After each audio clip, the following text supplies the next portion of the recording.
Alright guys, I have to do some errands, get some stuff done today, some work. Anyway, I wanted to do a small intro. I will discuss more on this subject down the road. The title is that CSA happens in church, foster care. It happens. I know 3 people that have been adopted and they grew up in foster care. One in an orphanage until he was about, I think, 15, 14, 15. Things happen that you think would not, but it does. So child sexual abuse does occur in foster care and in church. Not just the Catholic Church. People are so focused on, a pope or the Catholic Church. It's not just Catholics. It's not just altar boys that get abused. Not just a priest or a pope. This happened in other churches. It happens in Baptist, Lutheran, Methodist, and so on. I discussed my first channel of my abuse and what happened. And when I was 17 and I came out to my parents. Well, my mother first. My mother went through some things, and the time my father found out, a lot was going on in my life. And so my grandma passed away January of 1997. And my grandpa died in August of the same year. So in those months, he was slowly getting worse and dying. And, not one thing was done. I got married February. So my grandma passed away a week prior to my birthday of turning 18. The funeral was the day after my birthday. I was 18. I was legal. I got married in February to my first ex-husband. And the abuse and issues, a lot going on, which pressured me and forced me into marriage young at 18. So, he died in August. So, at this time I'm 18. I got married in February on Valentine's Day. And these months that were there, that he was, getting worse and dying, my mother did not do what she should have done. I cannot talk to her. She's passed on. I can't confront her or my grandfather. But I had some stories I thought that were true. Some missing puzzle pieces. A lot of anger toward my father for years. And last September, I found out what happened. My dad does have guilt of some things. My mother, I'm sure before her death, that she did. My mother was a victim of, the abuse, brainwashed. She was groomed. So, I cannot answer for my mother. I don't hate my mother. Of course, not happy, my mother did not call the cops and press charges at my grandfather. My aunt was not in her right mind to take care of my grandfather. My uncle was, of course, already gone, passed on. So my mother felt like it was her job to take care of her dying father. She just watched her mother pass away. And now here's her father that's dying, a pedophile that hurt her. It's really hard to judge her. It's a pro and con thing. Here's someone that was abused 50s and then 60s, and her dad's dying. Her daughter comes out to her as a victim of abuse, and but she felt like she was the one to take care of my grandfather. Again, I cannot answer for my mother. I do agree things,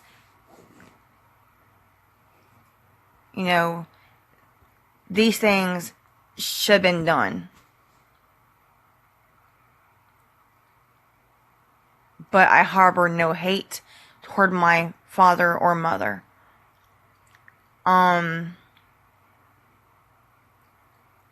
I wished that the right thing was done, but again, people don't know what happened behind closed doors.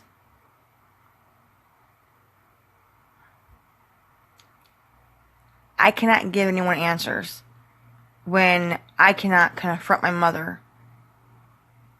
So, anyway, being pushed into marriage at a young age. Yes, I loved him, but I think at that time, a lot was going on, and it did, pressure me to marriage. I had no idea back then that a lot of the issues were from child abuse. So, I'm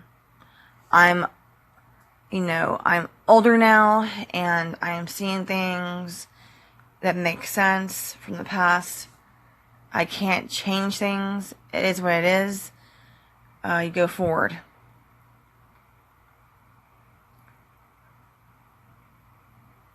The only person that can say, I know what it's like. I was that girl. I am that girl. And people that shout, get over it.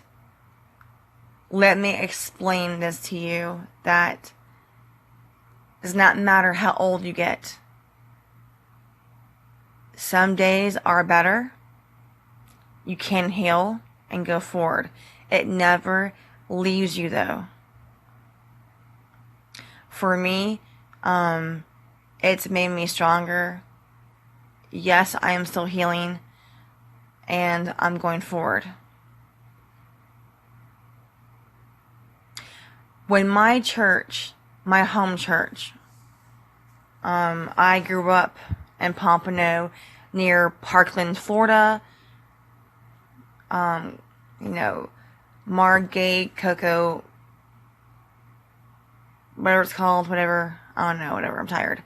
So, whatever. You got Coral Springs, you got Fort Lauderdale, an hour from that is Miami. You got West Palm Beach, whatever, little area.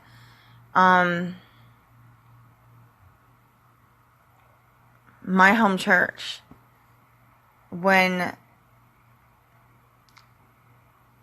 time, I guess the time happened, when my father told, someone in church, at this point, I do believe I was married. It was either probably February, March, my dad told someone in church. Even though I'm 18 and I'm married. yes, it should have been reported. The church found out, and I don't know. I was not in church. I was not there at that church when this was discussed to the pastor and the cop in the church. I never knew the missing pieces. I didn't really know what happened until this past September. I've discussed the issue with my father and my daughter. Things were discussed to authorities and the counselor and the state of Tennessee. It was brought forth. It was discussed. It was dealt with. My father and me and my kids are having baby steps. What I do with my father, where I go, is my business. Again, I never accused my father of rape or molestation. My daughter wrote a letter. She was confused about some things. And so my daughter was the one. Now, could be the word accused. It could be, I think my grandpa did this. I'm not quite sure. That is why people were called in. It was dealt with. Okay? The video that some women keep playing of the Shangy show, it does show evidence. You do hear me say, I am not the one that accused my father. My daughter said things. She was confused. Things were dealt with. It's been over now. We are trying to be a family.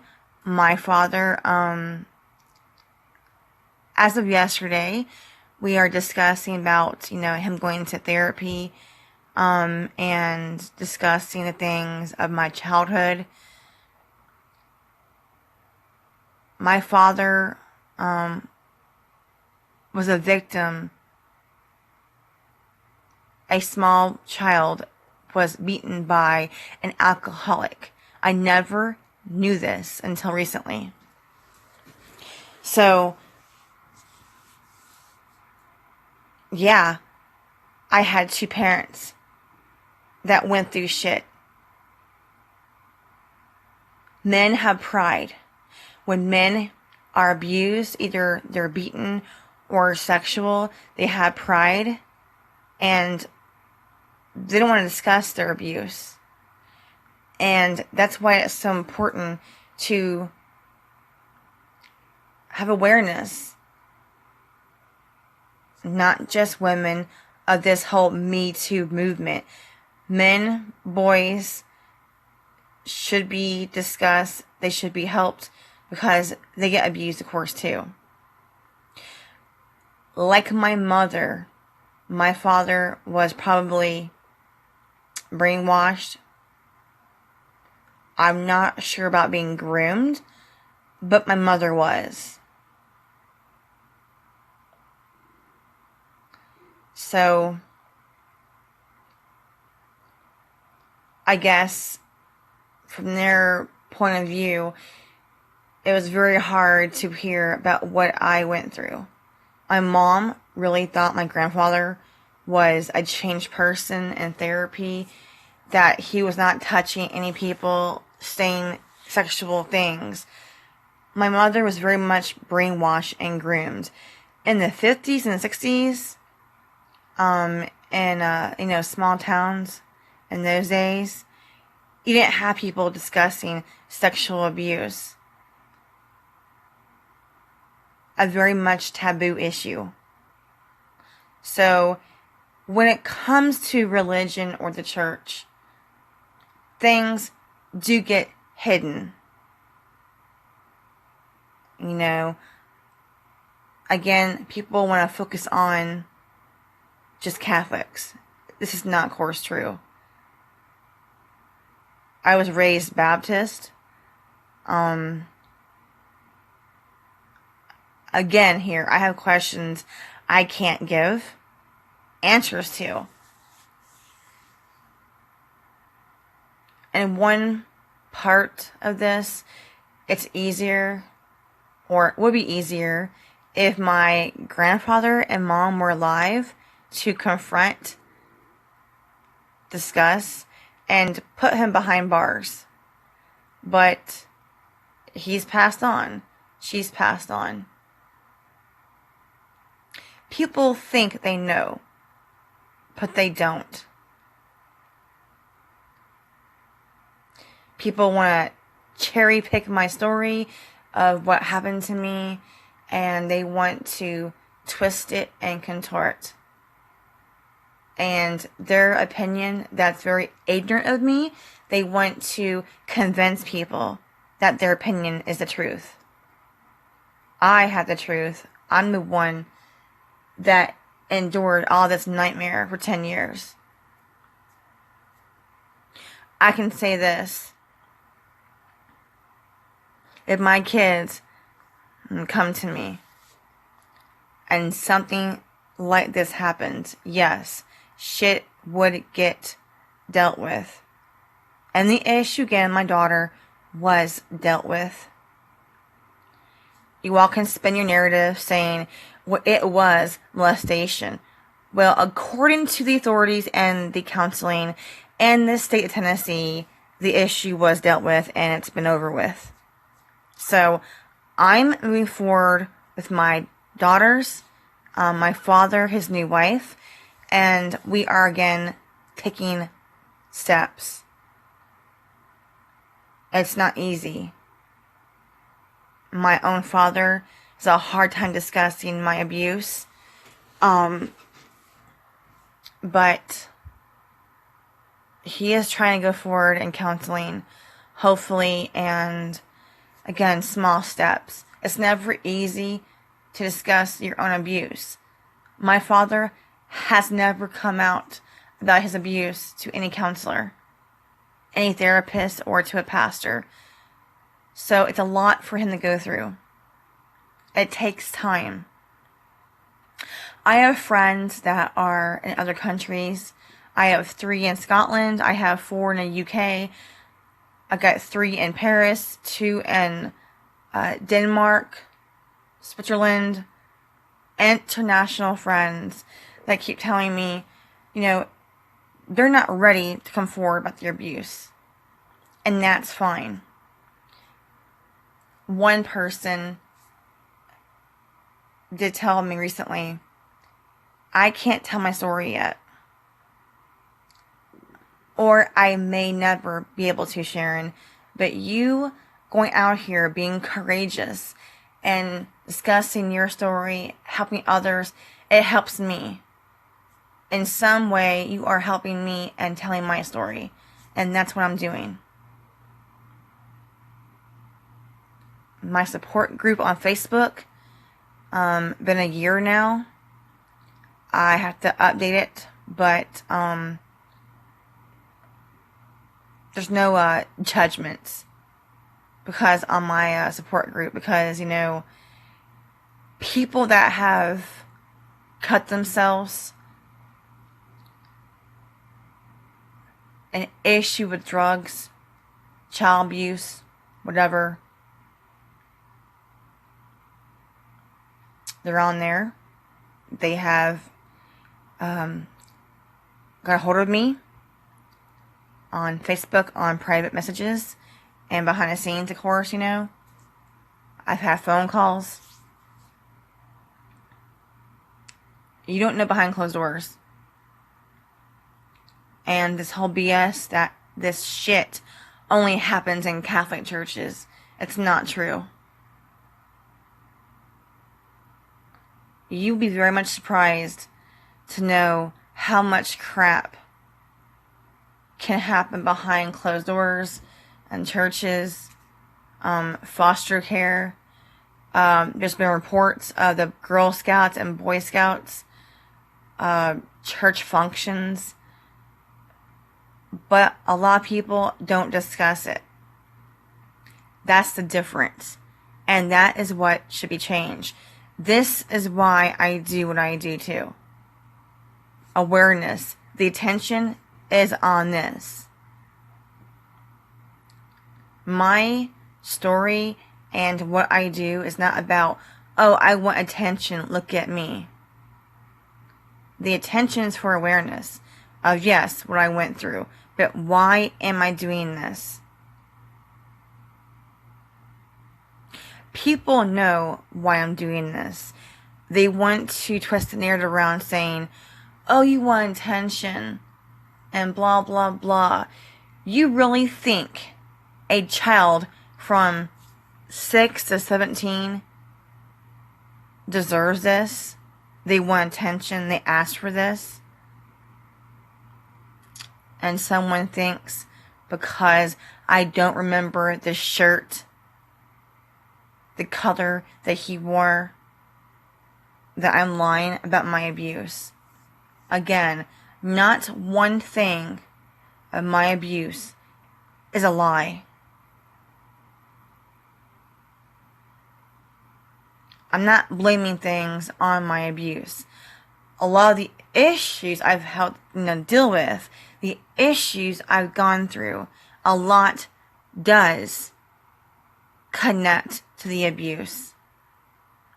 But I've been responsible in my actions because people think that it's not a good enough apology. Don't matter. I apologized behind the scenes to certain people, and that's it. So many apologies that people owe me for calling me a liar of the abuse, victim shaming, and I'm going to say one more thing about this issue. A nickname, a pet name, someone is a playful thing to poke fun as friends. These nicknames are not the same as a grooming nickname that someone gives you to groom you and brainwash you as a child to sexually hurt you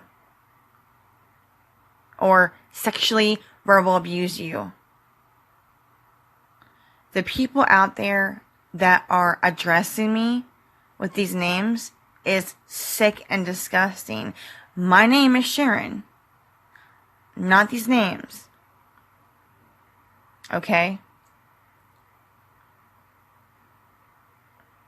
Now, my parody was Shane, not personality, but parody. This does not make me mental. It was very humorous, and people loved Shane. Even the haters loved Shane. But nicknames that my grandfather gave to me, and yes, there's 5 names. When you have people that claim they're survivors of CSA are addressing me by my grooming name and laughing, sick people. Who does this? A big difference. A huge difference. A playful name I can joke about and laugh with. There is nothing funny about addressing me. The nicknames you're calling me that my grandpa gave to me as a child. These things could trigger me. I'm not the same person as I was last July. But others could be really, really triggered if someone addressed them for months and torment, harass, and stalk of these names. It's not funny. It's not hilarious. It's not a damn joke. People could be triggered and things happen like suicide, drugs, going crazy. If you're really survivors of CSA, you know I'm not full of crap and this happens. So why are so-called survivors doing this? That's not funny at all. It just really shows how sick people are by addressing me by these names. A sexual abuse grooming name is not the same thing. Trust me, it's not. Somebody somewhere can really hurt themselves. And all of a sudden, they want to back off and say, nope, we didn't do this. Yes, you did.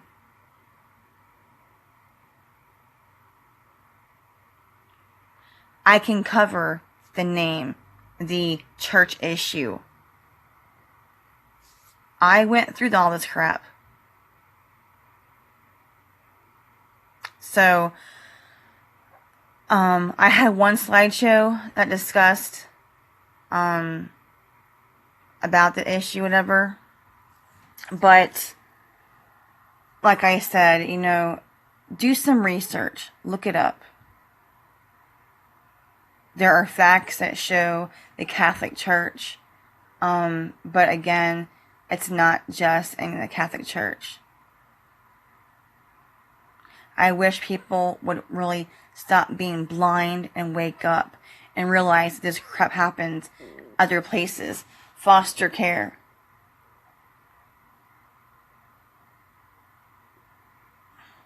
My friend Matt, that you've heard me announce before, adopted, was abused in foster care. Like really bad, actually. And so I want to make the awareness that this happens. Do the research. Stop being ignorant. Don't twist a narrative calling me a liar. Do the research and look it up. It's all there. This crap is happening.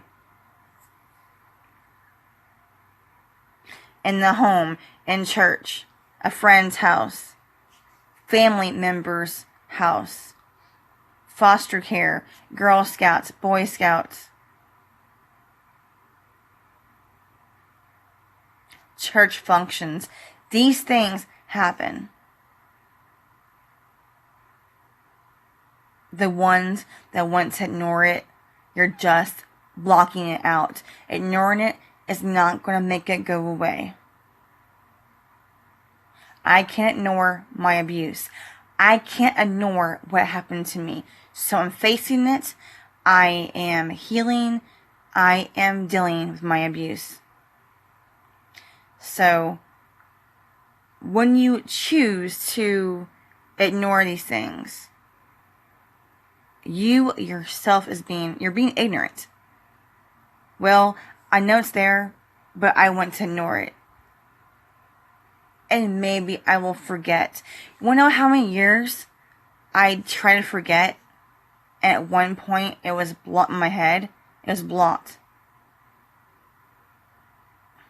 Until one day, my brother, in code word, did what he did. Someone in my state of mind could have went crazy, hurt themselves. You don't sit there and out someone's abuse. Then, when the person comes forward, you call them a liar. How the hell would you know? How the hell would anyone know what you've been through but you?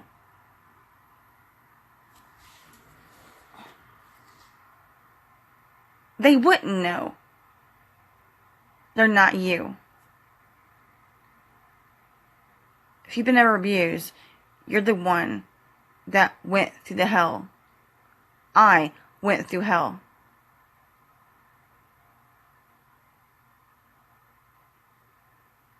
The important thing is to face this.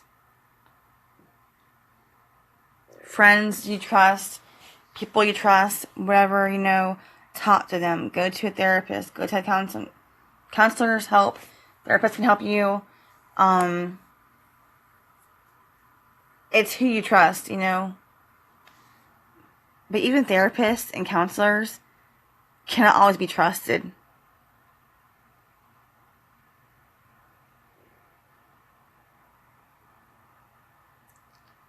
Some people have been,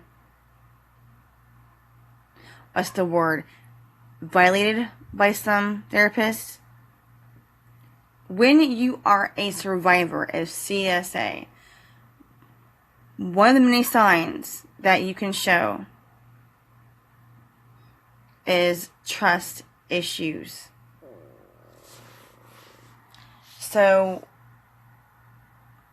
when you have a hard time trusting people, therapists, a counselor is right there with that. And when someone violates that trust, then what do you do?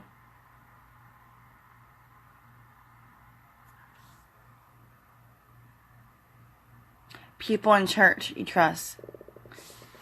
What do you do when that happens, right?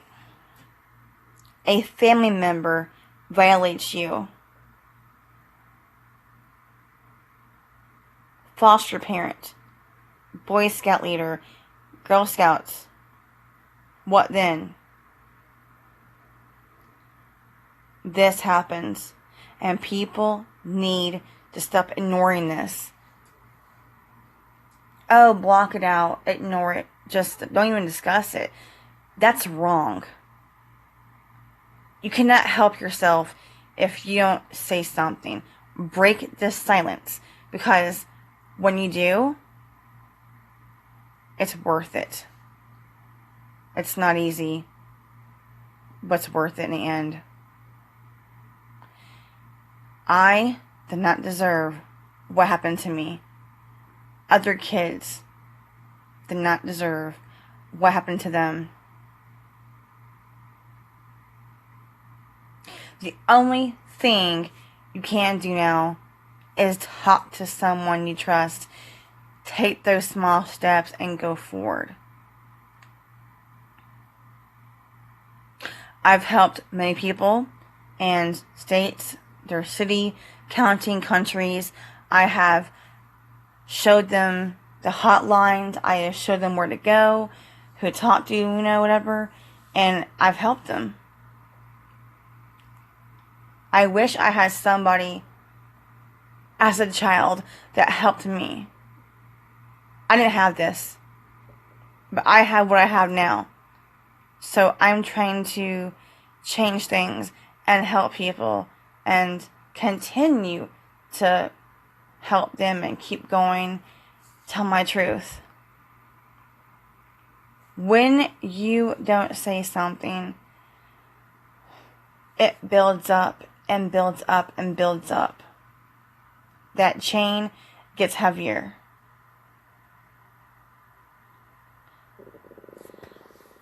But at the same time, I understand why people don't come forward.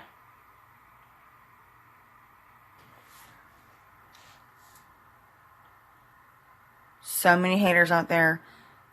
So many haters that want to blame you for the abuse. Well, it happened so many years ago. Just get over it. You will never just get over it. At some point, the flashbacks come. Nightmares come.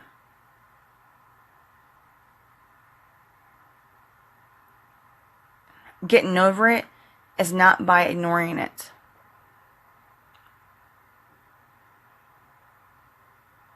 I think one day, this one person that I really respect, I hope this one person can come out and discuss, her abuse.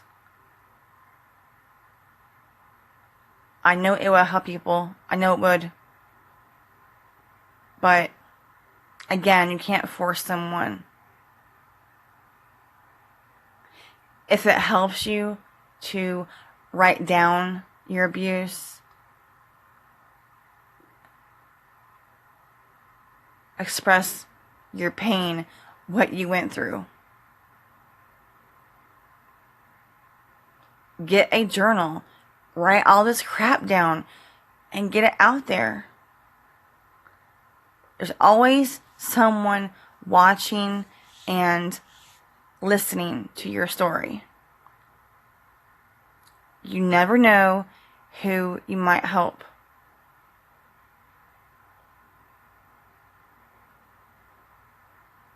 I'm not ashamed of what I went through. A long time I was.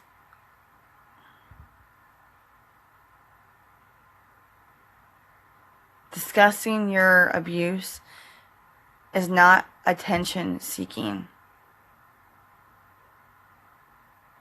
You are trying to find people like you that are also survivors, and you want to heal with those people. And because, a platform is YouTube for me to discuss these things, does not mean I have no life. This is an outlet for awareness of CSA. For me, a similar issue having a support group. I've met tons and tons of survivors, and like I said, it helps me go forward. Again, when you discuss your story, you never know who's watching and listening to your story, and you might help that person.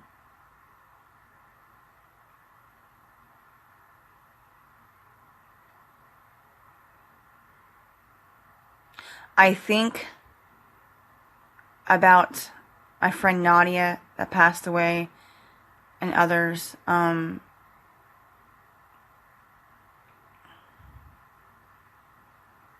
Behind closed doors, you just don't know. Everyone is going through their own hell, especially with abuse. People say, again, forget it, ignore it, get over it, blah, blah, blah. No, it's not that simple. If some people have been in counseling for years and they claim they're over it, I don't call them a liar. But it will always be with you. Maybe they're better and to a point where,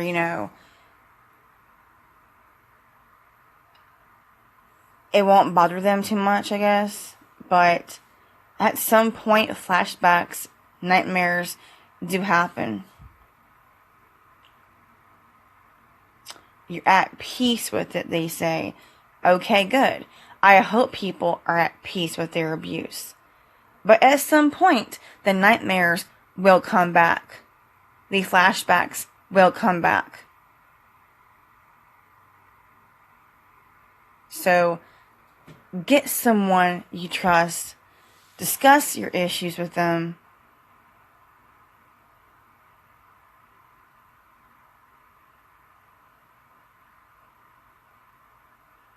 People really need to wake up. The world has changed, becoming more evil with things, and people want to sit there and act ignorant and ignore things. That's not how things happen. You cannot progress, you cannot change things when you're silent. Those chains need to be broken. If you need help, get someone you trust. There's me. I know others that can help you too. There's hotlines you can, call. If you trust your pastor, if you go to church.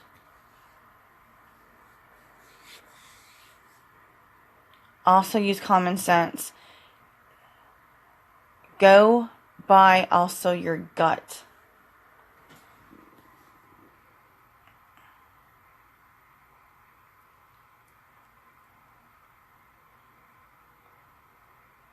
Not one child deserves to go through this hell.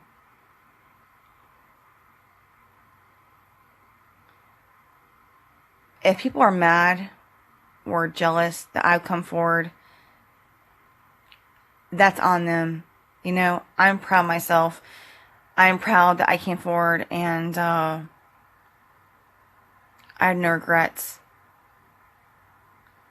The regret I would have is not saying anything. You're not going to help yourself by just wondering, what if? What if I came forward and said something? There's no shame in this. People are here to help you and tell you you're not alone. Again, you people would be very surprised to know what happens in churches behind closed doors.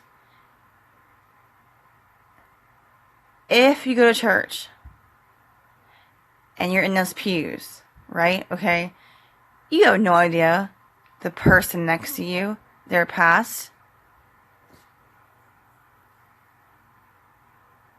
The one church I went to a while back that I belonged to, after we left the church and I had moved, we found out legit information.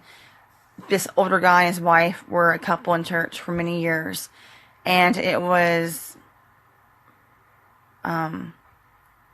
brought to light. This person was a photographer for a porn company, a porn site. See, again, you don't know. You don't know what's going on. Don't be so quick to judge. So I encourage survivors to come out, get help, talk to someone you trust. Don't be scared.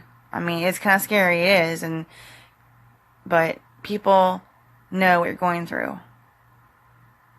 It's small, baby steps. So, I've got to get going here, and I want, again, just say, keep going forward. Do not regret ever doing the right thing. And trust your gut. Tell your truth. You fight for what's right. And don't ever stop. Once you do, they win.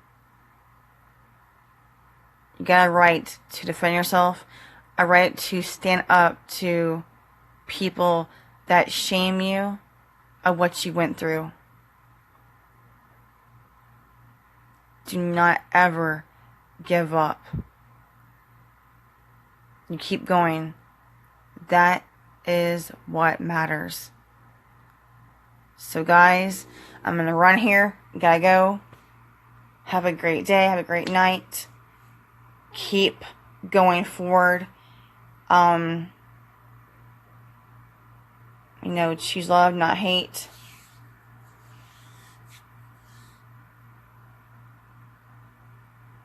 Be kind to one another. You don't know what storm they are facing. You don't know what God has asked them to go through. You don't know what's going on. So try to be kind, people, and help them. If someone needs help, don't criticize them. Don't bash them. Don't mock them. Help them. Be a friend to them. If they need you, listen. Don't ignore them. Alright? Okay. Peace out.